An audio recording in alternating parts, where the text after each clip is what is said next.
पश्चिमी रेगिस्तान को हमने दो भागों में बांटा था, शुष्क और अर्धशुष्क। फिर हम शुष्क क्षेत्र को दो भागों में बांटकर पढ़ रहे थे, बालू का स्तूप मुक्त और बालू का स्तूप युक्त। अभी तक हमने बालू का स्तूप मुक्त प्रदेश पढ़ा था।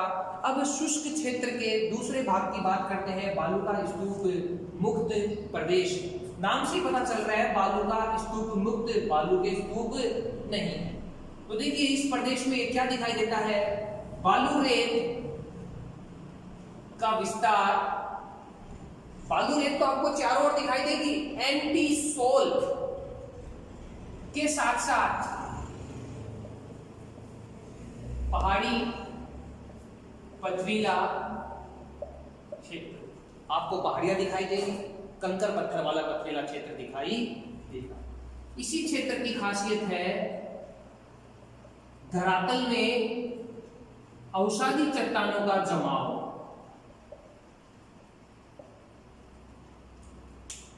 जो धरातल है उसके नीचे आपको अवसादी चट्टानें दिखाई देगी। देखिए ये जो पृथ्वी का गर्भ है उसमें तीन प्रकार की चट्टानें पाई जाती है, आग्नेय, अवसादी और कायांतरित।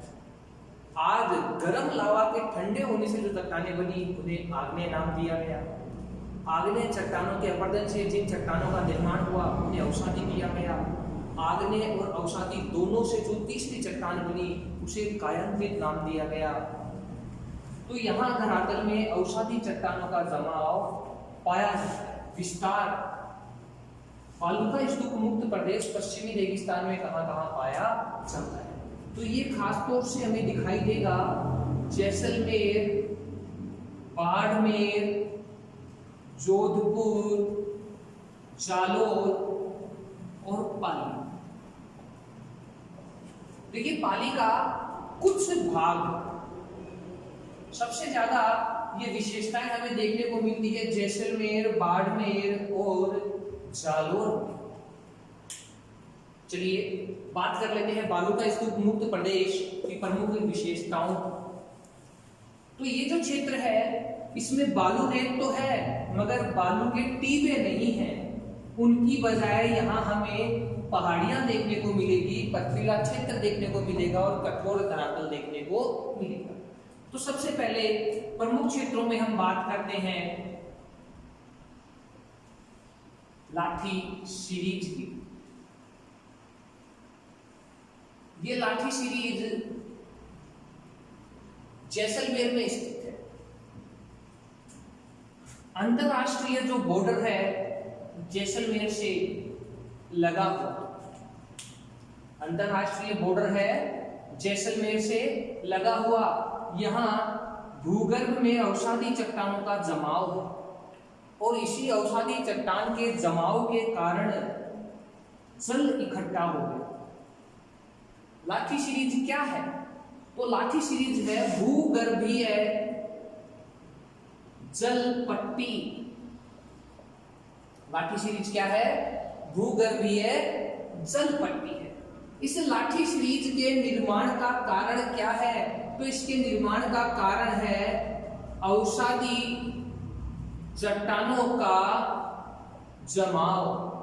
धरातल के नीचे अवसादी चट्टानें हैं। अवसादी जो चट्टानें होती है, अवसादी चट्टानों में गैप होता है, अवसादी चट्टानें परतदार होती है और यही कारण है कि खनिज तेल, जीवाश्म खनिज, पानी, ये सभी अवसादी चट्टानों में हमें प्राप्त। लाठी सीरीज का विस्तार ये कहां-कहां फैली हुई है? तो ये फैली हुई है पोखरण से लेकर मोहनगढ़ तक। लाठी सीरीज फैली हुई है पोखरण से लेकर मोहनगढ़ तक। लाठी सीरीज जैसलमेर में भूगर्भीय जल पट्टी है, कारण है अवसादी चट्टानों का जमाव होना, विस्तार है पोखरण से लेकर मोहनगढ़। तो ये जो क्षेत्र है इस क्षेत्र में मीठा पानी है। इसी मीठे पानी के कारण लाठी सीरीज के आसपास हमें एक विशेषता और दिखाई देती है, वो है सेवण घास। देखिए सवाल पूछा जा चुका है, सेवण, धामण, कुरड़, अजन क्या है? ये सभी घास के प्रकार हैं। कुछ भाई सोचते होंगे धामण दुम्बी सांप की नस्ल, नहीं साहब, ये घास है। आप लोगों ने बॉर्डर फिल्म देखी, तो एक दिन रात को हीरो सुनील शेट्टी पहरा दे रहे होते हैं, बॉर्डर की रखवाली की ड्यूटी होती है, तभी देखते हैं कि दूर कुछ लोग अलाव ताप रहे थे। वो पास जाता है, उनसे उनका परिचय पूछता है, तो वो कहते हैं कि साहब हम तो यहीं पास के गांव वाले हैं, किसी काम के सिलसिले में यहाँ आए थे। फिर सुनील शेट्टी वहां से जब रवाना होता है तो देखता है कि उनके जो ऊंट है वो हरी हरी ताजी ताजी घास खा रहे थे। तुरंत सुनील शेट्टी आता है, बंदूक निकालता है, दोनों को ठाए ठाए करके उड़ा देता है। क्यों? क्योंकि ये जो सेवण घास है ये अंतरराष्ट्रीय बॉर्डर, पाकिस्तान के बॉर्डर रेड क्लिफ रेखा पर पाई जाती है। सेवण घास अंतरराष्ट्रीय बॉर्डर पर पाई जाने वाली घास है। तो ये उसको पता था हीरो को, इसीलिए उसने उन दोनों आतंकवादियों को उड़ा दिया। सेवण घास का वैज्ञानिक नाम, देखिए वन विभाग की जो एग्जाम है उसमें ये सवाल अनेक बार आ चुका है। इसका वैज्ञानिक नाम है लिसियूरुस सिडिकुस। लिसियूरुस सिडिकुस। ये क्या है सेवण घास? तो सेवण घास है पौष्टिक घास, दुधारू पशुओं के लिए। वैसे तो पश्चिमी रेगिस्तान में अनेक घास पाई जाती है,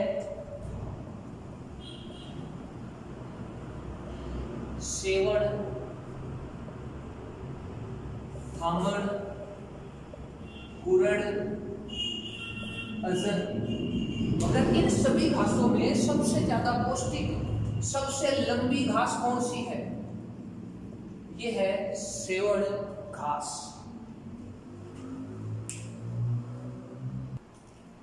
अगली विशेषता की बात करते हैं तो इसी क्षेत्र में है चांदन नलकूप। ये चांदन नलकूप भी है हमारे जैसलमेर जिले में।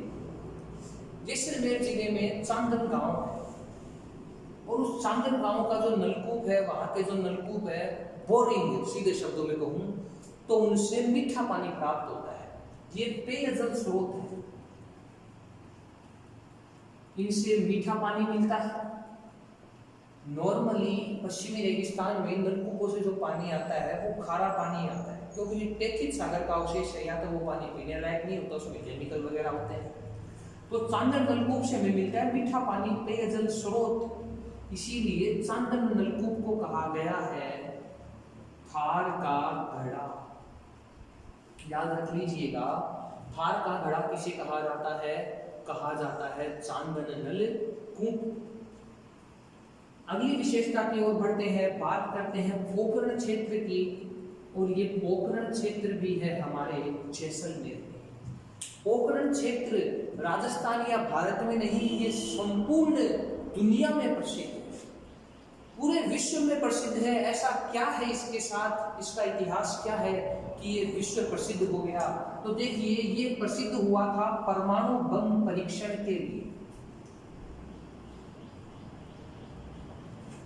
भारत सरकार के द्वारा पोखरण जैसलमेर में परमाणु बम परीक्षण किए गए। तो देखिए, जो परमाणु बम परीक्षण है, यहाँ से कैसे कैसे सवाल आते हैं और कंटिन्यूसली ये सवाल पूछे भी जा रहे हैं। सबसे पहले बात करते हैं प्रथम परमाणु बम परीक्षण। डायरेक्ट तारीख पूछी जाती है, स्थान भी पूछा जाता है। पहला परमाणु बम परीक्षण हुआ था 18 मई 1974। बात है पीएम इंदिरा गांधी की सरकार के समय की। ये जो पहला परमाणु बम परीक्षण हुआ था ये असफल हो गया था। जो पहला परमाणु बम परीक्षण हमने 1974 में किया था, ये क्या हो गया था? असफल हो गया था। चलिए आगे बात करते हैं दूसरे परमाणु बम परीक्षण की। ये जो दूसरा परमाणु बम परीक्षण था ये सफल हो गया था। यहीं से लैंग्वेज चेंज करते हुए सवाल पूछ लेता है, प्रथम परमाणु बम परीक्षण, प्रथम सफल परमाणु बम परीक्षण। मगर हम सवाल पूरा नहीं पढ़ते, हम तो केवल प्रथम पढ़ते हैं। अकल ये सवाल तो आता है मेरे को, बस अकड़ बकड़ गंबे को और आ गए माइनस में। क्वेश्चन पूरा पढ़िए और जिस सवाल को पढ़कर लगे कि इसका सवाल तो जवाब आपको पक्का पक्का पता है, उसको तो 2 बार खास तौर से पढ़िए, क्योंकि यदि आप किसी सवाल का 5 सेकंड में आंसर देते हो तो आई एम श्योर पेपर बनाने वाले बावड़ी कुछ नहीं है, कहीं ना कहीं तो उन्होंने कुछ ना कुछ हेर फेर कर रखी होगी, प्लस की बजाय माइनस में आ जाओगे, 2, 3, 4 साल खराब हो सकते हैं, क्योंकि नेक्स्ट एग्जाम कब आए भरोसा नहीं। दूसरा परमाणु बम परीक्षण कब हुआ? तो दूसरा परमाणु बम परीक्षण हुआ 11 और 13 मई 1998। बात है अटल बिहारी वाजपेयी की सरकार के समय। तो ये सफल हुआ था, ये असफल था, ये पहला था, ये दूसरा था। यहाँ 11 और 13 मई का जिक्र क्यों किया गया है? क्योंकि 11 और 13 ये परमाणु बम परीक्षण जो था 2 दिन हुआ था। पहली बार हमने परीक्षण किया, हम सफल हुए, फिर हमने सोचा हो सकता है शायद तुक्का लग गया हो, एक ट्राई और कर ली जाए, तो हमने एक दूसरा धमाका किया, ये भी हमारा क्या था? सफल था। देखिए परमाणु बम क्या है? कई बार सवाल आ जाता है परमाणु बम किस सिद्धांत पे काम करता है? परमाणु बम का पहली बार प्रयोग कब हुआ? प्रयोग किसने किया? जो परमाणु बम होता है इसका सिद्धांत है नाभिकीय विखंडन। इसमें टूटते हैं साहब, जो इसके अंदर है रिएक्शन होती है वो नाभिकीय विखंडन की होती है। एक ऐसा ही है हाइड्रोजन बम, इसका अभी तक प्रयोग किया नहीं गया। ये काम करता है नाभिकीय संलयन के सिद्धांत पर। याद रखिएगा सूर्य में हाइड्रोजन और हीलियम गैस होती है, सूर्य में ऊर्जा का कारण भी क्या है? नाभिकीय संलयन। यहाँ पे ये पास आते हैं और जुड़ते हैं, फिर टूटते हैं, फिर जुड़ते हैं, जबकि परमाणु बम में क्या होता है? विखंडन, टूटता ही है, दोबारा नहीं जुड़ता। परमाणु बम का पहली बार प्रयोग कब हुआ? तो इसका प्रयोग हुआ था सेकेंड वर्ल्ड वार के समय।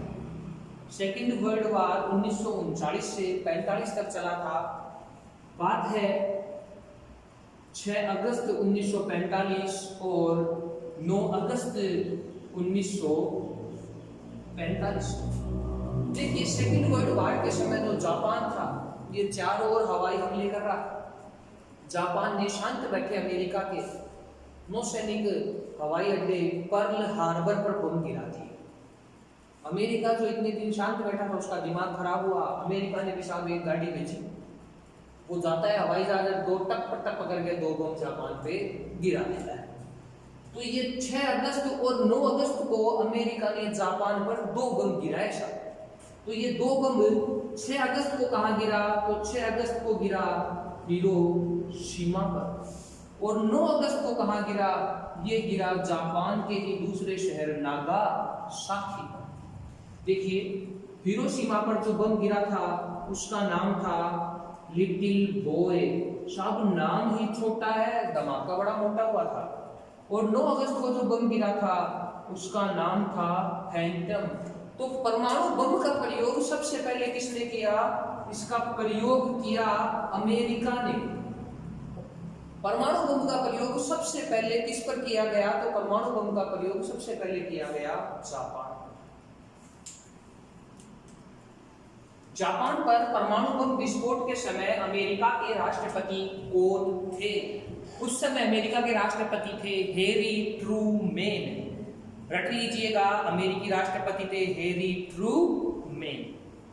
चलिए आगे बढ़ते हैं और बालूका स्तूप मुक्त क्षेत्र की अन्य विशेषताओं की बात करते हैं।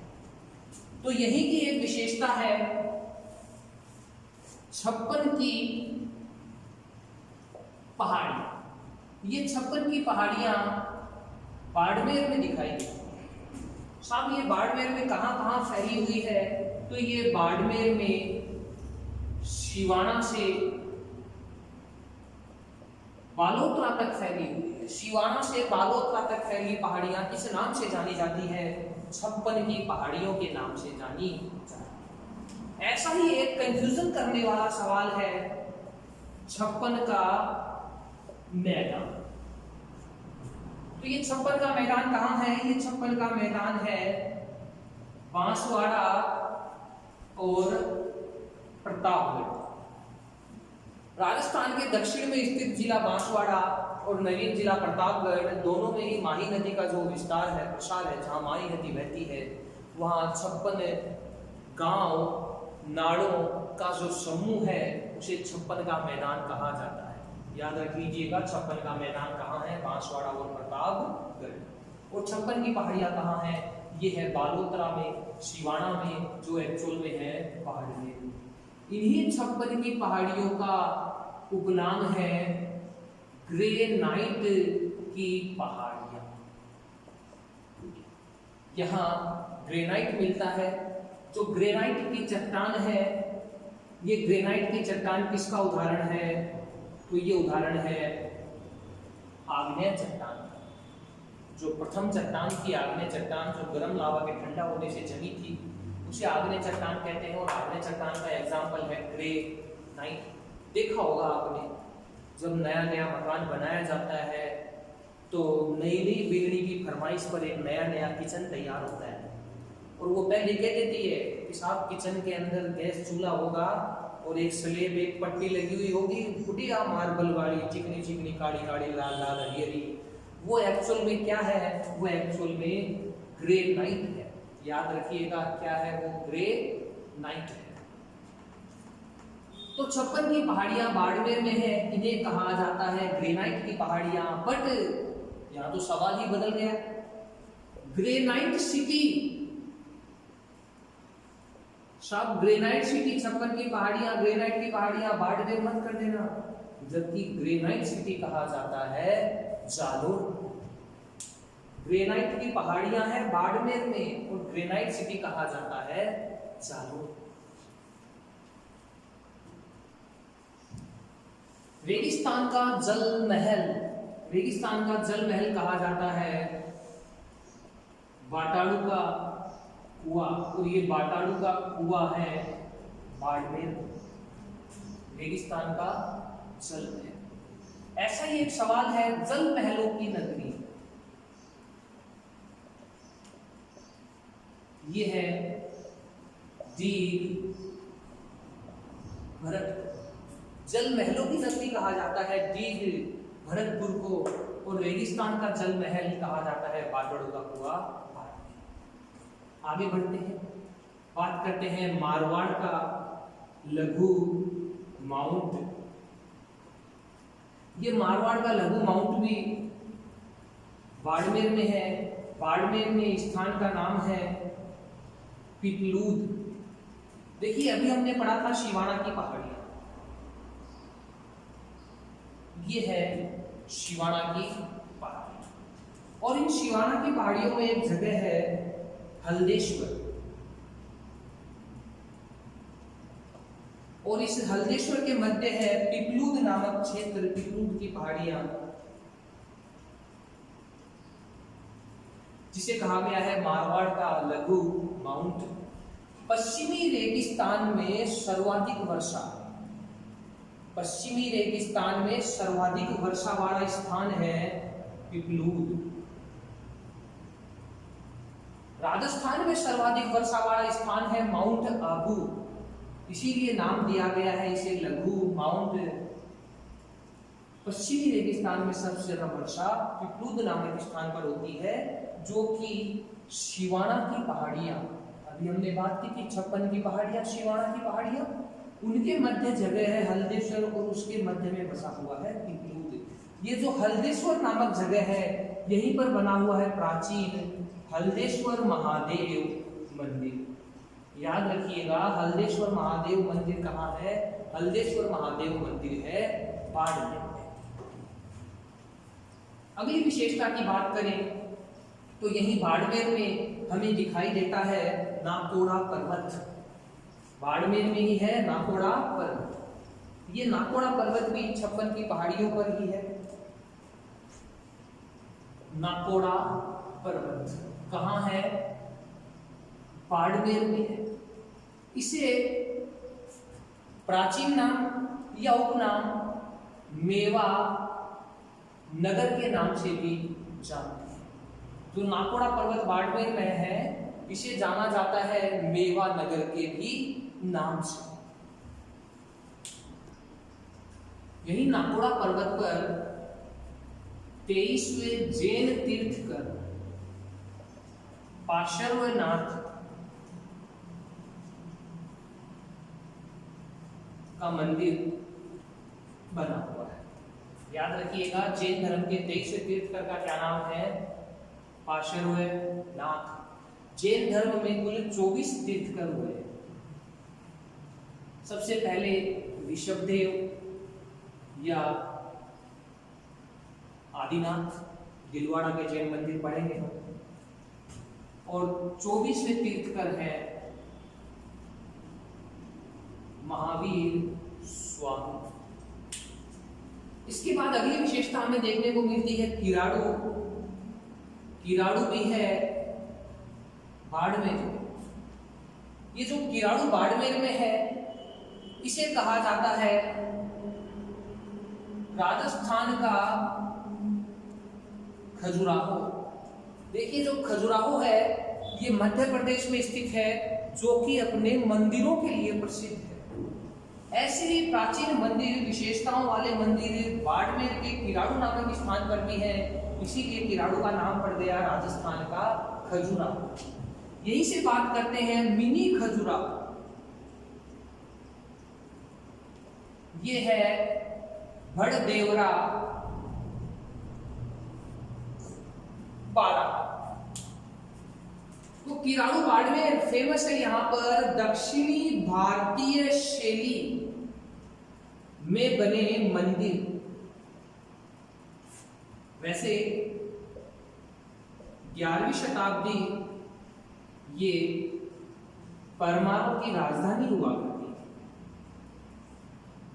और यहीं से एक लेख मिला था, किराड़ू शिलालेख, जिसमें कहा गया था कि परमाणु की उत्पत्ति अग्निकुंड से हुई है। राजपूतों की उत्पत्ति का सिद्धांत अग्निकुंड सिद्धांत।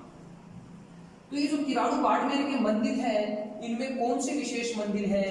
देखिए, वैसे तो यहाँ 5 मंदिरों की एक श्रृंखला है, मगर उनमें सबसे प्रसिद्ध और जो अभी वर्तमान समय में भी अच्छी स्थिति में है, वो है विष्णु मंदिर और शिव मंदिर, जिसे सोमेश्वर मंदिर भी कहा जाता है। डोरा पर्वत ये है जालोर। इसकी हाइट है 869 मीटर। ये क्यों खास है? तो देखिए, पश्चिमी राजस्थान या रेगिस्तान का सर्वोच्च शिखर। अगर राजस्थान के सर्वोच्च शिखर की बात करूं तो वो है गुरु शिखर, 1722 मीटर, आबू पर्वत सिरोही। पश्चिमी रेगिस्तान, पश्चिमी राजस्थान के सर्वोच्च शिखर की बात करूं तो वो है डोरा पर्वत, जालोर। हम पढ़ ही रहे हैं बालूका स्तूप मुक्त क्षेत्र। तो बालूका स्तूप नहीं है, यहाँ पे क्या हुई थी बातें कि यहाँ पहाड़ियां, कंकरीली पथरीली जमीन और धरातल के अंदर अवसादी चट्टानों का जमाव पाया जाएगा। तो पश्चिमी राजस्थान का सर्वोच्च शिखर डोरा पर्वत, यहीं से एक फेमस स्थान है रानीवाड़ा। ये रानीवाड़ा भी है जालोर में। ये क्यों खास है? ये है पश्चिमी राजस्थान या पश्चिमी मरुस्थल का सबसे आर्द्र स्थान। अगर पश्चिम की बात की जाए तो रानीवाड़ा जालोर है। अगर बात की जाए राजस्थान में सबसे आर्द्र स्थान, तो राजस्थान में सबसे आर्द्र क्या है? राजस्थान में सबसे आर्द्र स्थान और जिला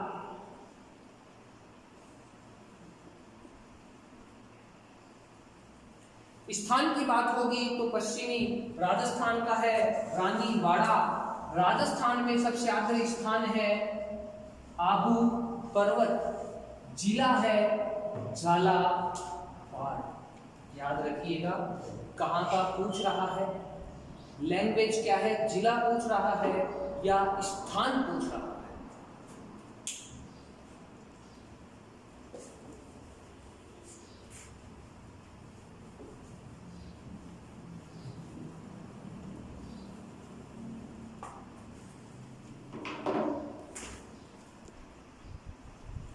जैसे बाड़मेर में स्थित पहाड़ियां कहलाती थी शिवाना की पहाड़ियां, छप्पन की पहाड़ियां, वैसे ही जालोर की जो पहाड़ियां हैं उन्हें कहा जाता है जसवंतपुरा की पहाड़ी। बहुत सारी छोटी छोटी बड़ी बड़ी पहाड़ियों का समूह है। तो यहाँ प्रमुख देखिए, सबसे पहले बात कर लेते हैं डोडा पर्वत, जिसकी हाइट है 869 मीटर। बात हो चुकी है, पश्चिमी राजस्थान का सर्वोच्च शिखर है। उसके बाद में है किसराना, एसराना 838 मीटर। उसके बाद है रोजा भाकर 730 मीटर, झाड़ोल 588 मीटर, सुंधा पर्वत 530 मीटर। और भी पहाड़ियां हैं जैसे कंचनगिरी और कन्यागिरी। देखिए यहाँ से सवाल हाइट के अकॉर्डिंग भी बन सकता है।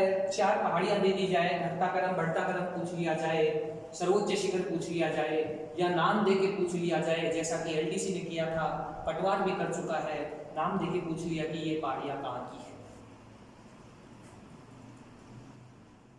राष्ट्रीय मरु उद्यान पश्चिमी रेगिस्तान में राजस्थान का सबसे बड़ा वन्य जीव अभयारण्य स्थित है, जिसे कहा गया है राष्ट्रीय मरु उद्यान। हालांकि ये राष्ट्रीय नहीं है, नाम के साथ ही राष्ट्रीय शब्द जुड़ा हुआ है। प्रस्तावित राष्ट्रीय या नेशनल पार्क आप कह सकते हैं, अभी बना नहीं। ये है जैसलमेर और बाड़मेर। क्षेत्रफल की दृष्टि से ये राजस्थान का सबसे बड़ा वन्यजीव अभयारण्य है। डायरेक्ट पूछा जाता है, इसका क्षेत्रफल 3162 किलोमीटर स्क्वायर। एग्जामों में अनेक बार दोनों जिलों का क्षेत्रफल अलग अलग भी पूछ लिया जाता है। तो जैसलमेर में है 1900 किलोमीटर स्क्वायर और बाड़मेर में है 1262 किलोमीटर स्क्वायर। यहीं से एक विशेष है ओकलवुड फॉसिल्स पार्क। ओकलवुड फॉसिल्स पार्क ये है जैसलमेर। राष्ट्रीय मरु उद्यान का ही जैसलमेर में एक भाग है जहां ओकलवुड फॉसिल्स पार्क का निर्माण किया गया है। देखिए फॉसिल्स क्या होती है? फॉसिल्स का अर्थ है कास्ट, अवशेष। तो ओकलवुड फॉसिल्स पार्क क्यों फेमस है? क्योंकि यहाँ पर जुरासिक कालीन डायनासोर के टाइम के कास्ट अवशेष मिले। जो उस समय के पेड़ पौधे वनस्पति थी उसके अवशेष मिले। यहीं से एक प्रसिद्ध स्थान और है कुलधरा गांव। ये कुलधरा गांव भी जैसलमेर में ही है और ये प्रसिद्ध है डायनासोर व्हेल मछली के अवशेष के कारण। यहां पर इनके अवशेष मिले। अभी करंट से चर्चा में था शाहगढ़ बल्ज। लगातार क्वेश्चन आ रहे हैं, क्वेश्चन बहुत बार रिपीट भी हुआ है। जैसलमेर का शाहगढ़ बल्ज ये क्यों फेमस है? एक अफ्रीकी देश है नामीबिया।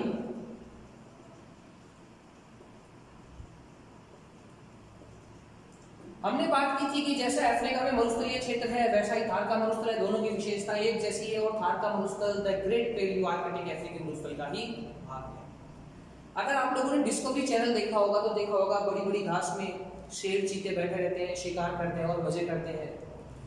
तो उनको देखने के लिए जैसे वहाँ विदेशी पर्यटक जाते हैं तो राजस्थान की जो सरकार है उसने भी वार्तालाप किया और ये डिसीजन फाइनल हुआ कि अफ्रीकी देश नामीबिया जो कि अफ्रीका का देश है, यहाँ से चीतों का विस्थापन किया जाएगा। यहाँ से चीते लाए जाएंगे और कहाँ रखे जाएंगे? शाहगढ़ बल्ज में रखे जाएंगे ताकि यहाँ भी पर्यटन क्षेत्र का विकास किया जा सके। तो याद रखिएगा, चीतों का विस्थापन राजस्थान में कहाँ किया जाना प्रस्तावित है? तो ये प्रस्तावित है शाहगढ़ बल्ज जैसलमेर। हमने पहले भी बात की थी शाहगढ़ की। अंतरराष्ट्रीय सीमा का अंत कहाँ होता है? वो था शाहगढ़ बाखासर गांव बाड़मेर और ये है शाहगढ़ बल से, दोनों शब्दों के अंतर को आप समझें। भारत में थार का मरुस्थल और थार का मरुस्थल राजस्थान में पश्चिमी रेगिस्तान। तो राजस्थान का जो पश्चिमी रेगिस्तान भौतिक भूभाग है ये एक दृष्टि से और भी महत्वपूर्ण है, क्योंकि यहाँ राज्य के चारों राज्य प्रतीक, राज्य पशु पक्षी वृक्ष और पुष्प एक साथ देखने को मिलते हैं।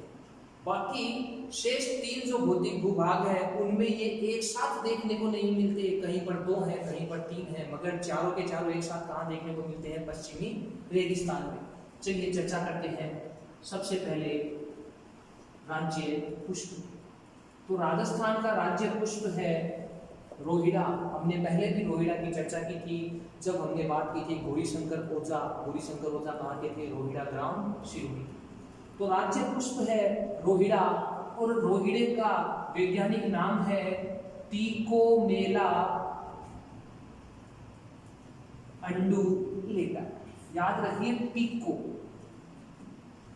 टिको टीका किया जाता है केसरिया रंग का, और जो रोहिड़े का फूल होता है ये केसरिया रंग का फूल होता है सूर्य के प्रकाश की तरह। राज्य वृक्ष, राज्य वृक्ष है हमारा खेजड़ी, और खेजड़ी का वैज्ञानिक नाम है प्रोसेपिस सिनेरेरी। देखिए यहीं से इन दोनों के उपनामों की चर्चा हो जाती है। रोहिड़े को कहा जाता है राजस्थान का सागवान, पश्चिमी रेगिस्तान का सागवान, और खेजड़ी को कहा जाता है राजस्थान का कल्प वृक्ष, पश्चिमी रेगिस्तान का कल्प वृक्ष। खेजड़ी को ही कहा जाता है राजस्थान का गौरव। देखिए कल्प वृक्ष आदिवासियों का कल्प वृक्ष, ये कहा जाता है महुआ, क्योंकि आदिवासियों को महुआ की जो शराब है ये बहुत ही प्रिय होती है। उनका प्रिय पेय है महुआ। यहीं पर पाई जाती है उड़न गलेरिया सीता माता वन्यजीव अभयारण्य। आगे चलते हैं और बात करते हैं राजस्थान के राज्य पशु। अभी हमने बात की थी राजस्थान का राज्य पशु और पशुधन श्रेणी में राज्य पशु। तो राजस्थान का राज्य पशु ये है चिंकारा, जिसे कहा जाता है गजेला, गजेला। और अभी लाइब्रेरी एग्जाम में आया था राज्य पक्षी, ये है गोडावन। गोडावन का वैज्ञानिक नाम क्या है? नाइग्रोट्रिस।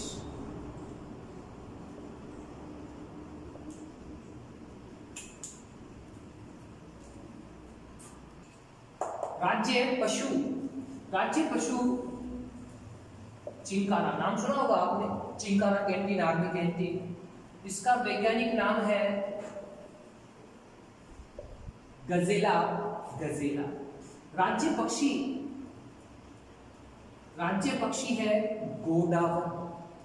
शुतुरमुर्ग की तरह, ऑस्ट्रिच की तरह ये भी उड़ नहीं सकता। इसका वैज्ञानिक नाम है क्रायोटिस